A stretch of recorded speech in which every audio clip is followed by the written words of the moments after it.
Il est 7h51, l'heure de retrouver la chronique d'humeur et d'humour de Guy Carlier. Et comme nous sommes lundi, je pense qu'il va vous faire un compte-rendu détaillé de mes activités physiques pendant le week-end, n'est-ce pas Laurie? Oui, bonjour Guy, bonjour à tous. Eh bien non, vous pouvez vous rassurer, Patrick. Guy a décidé ce matin de partager avec les auditeurs l'enthousiasme qui a suivi la victoire des Bleus afin d'aborder cette semaine dans la joie et la bonne humeur.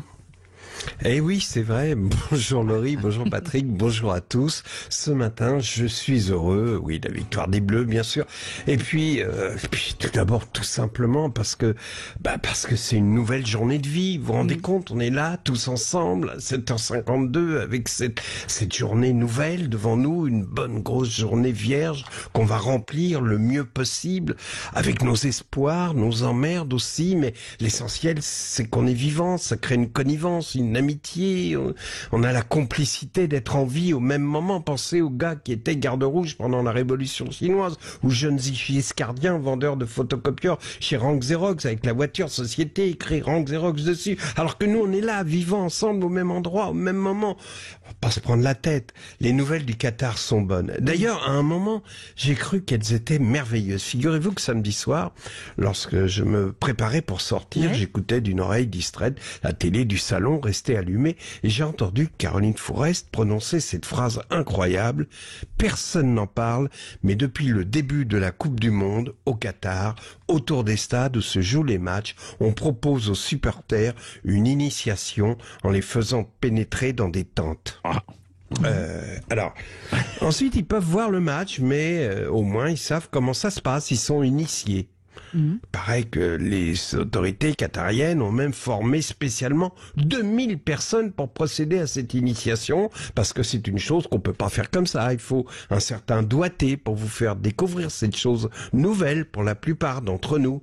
Alors là, je dis bravo le Qatar, ils ont vraiment progressé sur le plan de l'homosexualité au point, vous vous rendez compte, ils sont passés carrément dans le peloton de tête des pays progressistes. Et on est passé de 50 coups de fouet, une relation homosexuelle avant un match, à une initiation. Et bon, enfin, ceci dit, en plus, ils sont restés tolérants, parce que pour les homosexuels sadomaso qui le désirent, ils peuvent continuer à cocher l'option coup de fouet.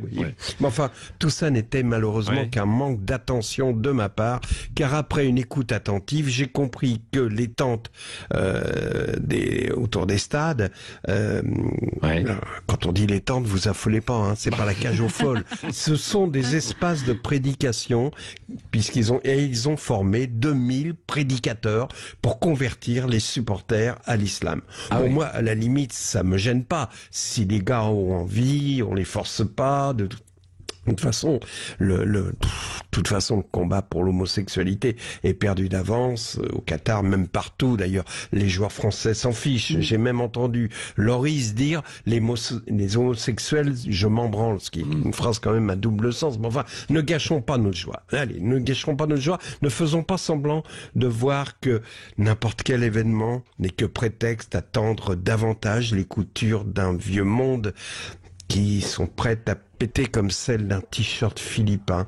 On sent bien au Qatar, comme on sent partout. C'est pas le foot qui a changé, c'est le monde, et ses coutures commencent à craquer de tous côtés.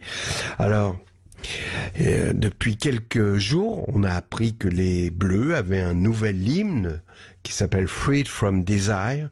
On oublie donc que ça veut dire libéré du désir, et on oublie que les gays ne sont pas près de l'être au Qatar.